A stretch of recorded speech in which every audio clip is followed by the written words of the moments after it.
Hey folks, Todd here. Today we're going to install the weather beaters from Husky liners on this 2015 Mazda CX-5 for the front and rear. Let's go ahead and get started.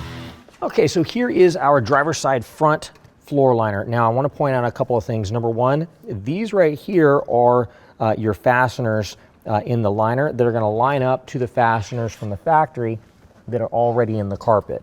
So we're going to set them in place, line them up, and press them down to engage. Now, something else that you want to know about, it does have nibs on the bottom to help hold it in place on top of the carpet. So we want to make sure that we're not contacting the carpet as we're pushing it in place, otherwise it tries to grab and you can't do it. So you want to keep it lifted up off the carpet and slide it up underneath to line everything up.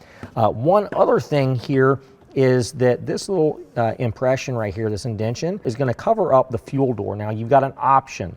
You can either leave that there, cover up the fuel door, and when you want to pop the fuel door, just pull the liner back and pop the fuel door, or you can take your utility knife and scribe that out and just remove that material, and then you can just grab the fuel door like so. We're just going to leave it. We're not going to cut it out. If we decide we want to, we can in the future.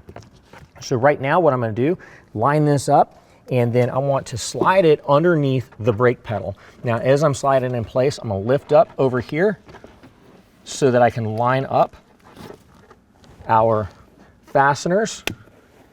Just going to bring them right over top and push straight down. All right, and now set everything in place and we're all done. The passenger side is pretty much the same, except we don't have to lock them in place. It just kind of covers up the fasteners, and we don't have to worry about a fuel door. We don't have to worry about a brake pedal, so it's a lot easier.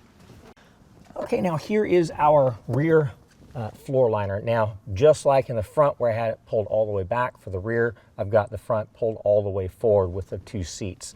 What we're going to do is we're going to take a look at our liner. First of all, now this has been folded in half when it was in the box, and so if there's any kind of deformation up along here, you can actually just kind of hit it with a hair dryer real quick and that will go away. Next, what we're going to do is we're just going to take and kind of let it drop down in place. I like to align the center console first and then just kind of drop everything in place like so.